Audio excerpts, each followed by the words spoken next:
This is a book about guys. This is not a book about men. There are already way too many books about men, and most of them are way too serious. Because men itself is a serious word, not to mention manhood. And men attach great significance to manhood.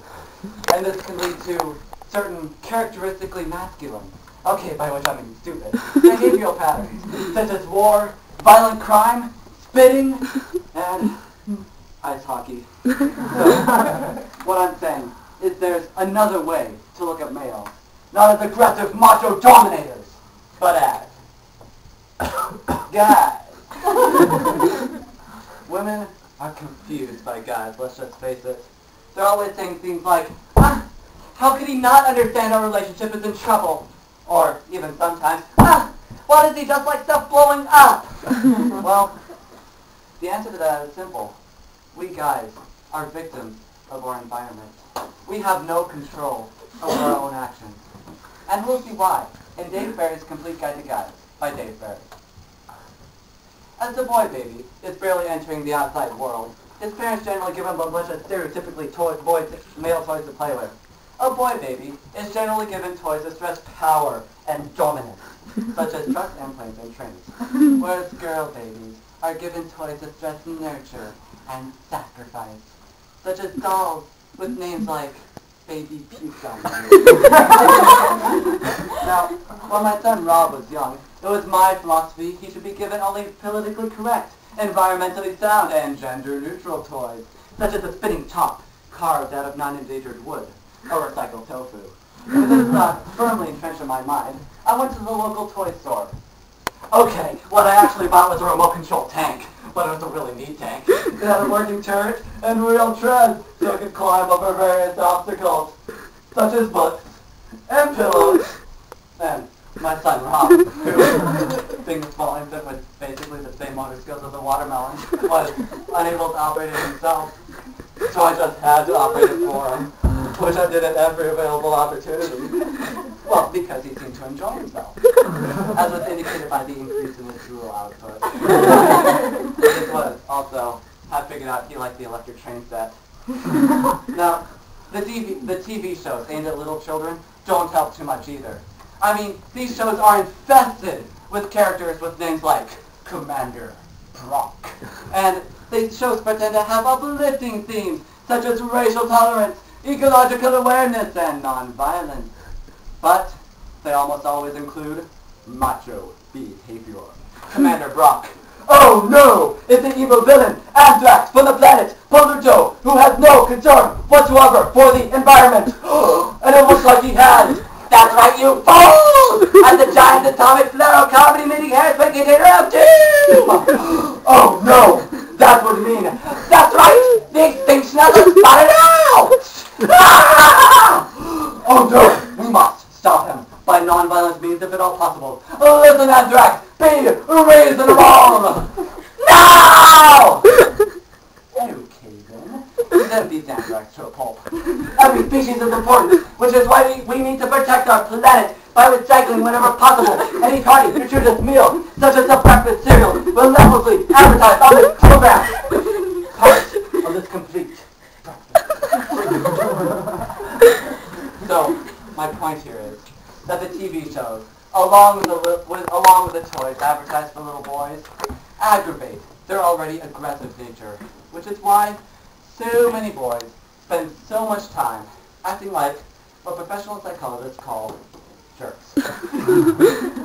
But, contrary to what most women believe, it is relatively easy to have a long-term, mutually fulfilling, and stable relationship with a guy. Okay, granted the guy has to be a golden retriever. With a human guy, it's extremely difficult. Let's say a guy named Roger is attracted to a woman named Elaine. He calls her up and asks her out to a movie. She accepts and they have pretty good time. A few days later, he calls her up and asks her out again, this time to a movie. Again she accepts and again they enjoy themselves. They continue to see each other regularly, until, one night, on the way home from dinner, a thought occurs to Elaine, and she says, Roger, do you realize that, as of tonight, we've been going out exactly 6 months? There's a silence in the car. To Elaine, it sounds like a very loud silence. She thinks to herself, oh no, I wonder if it bothers him that I said that. Maybe he's feeling like I'm trying to push him into some kind of obligation that he doesn't want or isn't ready for. And Roger is thinking, 6 months? But hey, I'm not sure if I want this kind of relationship either. I mean, sometimes I wish I had a little more space so I could have time to sit back and think about whether I really want this kind of relationship, headed steadily towards, where are we headed? So that means it was February when we started going out, which was right after I had my car at the dealer's, which means, whoa! I am way overdue for an oil change here. I can see it on his face. Maybe I'm reading this all wrong. Maybe he wants more from our relationship, more commitment. Maybe he sensed, even before I sensed it, that I'm feeling some reservations. And I'm going to have a look at the transmission again. I don't care what those morons say, it's still not shifting right. And they better not try to blame it on cold weather this time. What cold weather? It's 87 degrees outside and this thing is shifting like a garbage truck. He's angry! And I don't blame him. I feel it too. I just feel so guilty for you doing this.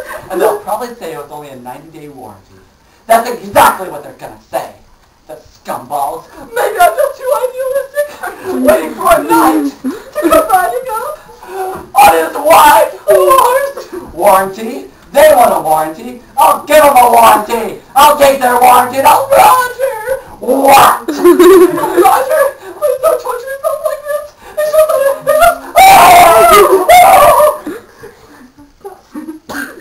what? I think I need some time. There's no horse. There's no horse. I know that. There's no horse and there's no night.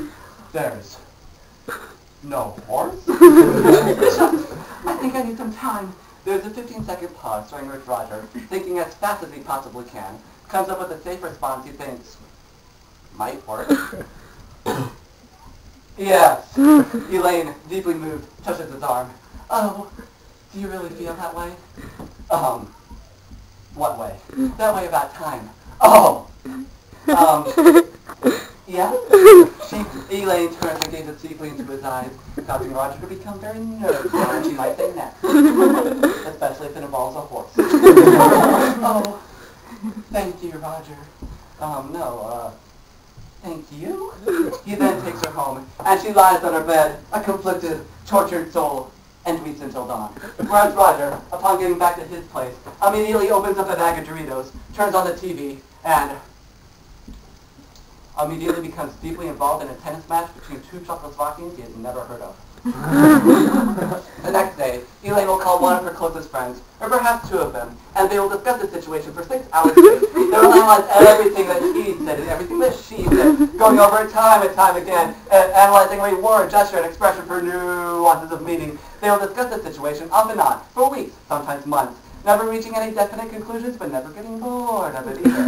Meanwhile, Roger, while playing racquetball with a mutual friend of his and Elaine's, will pause before serving and say, Norm, did Elaine ever own a horse? But seriously, come on. The world needs guys. I mean, I know that sometimes we can be kind of annoying to you, non-guys, but hey, just think what the world would be like without us. Granted, it would smell a lot better. And there'd be a dramatic reduction in violent crime. And public nose picking. But hey, come on. Those negatives are far outweighed by the contributions guys make to society. Vital contributions. Important contributions. Contributions that are in no way diminished by the fact that I can think of what they are right now. But hey, no matter, guys and guyness are here to stay.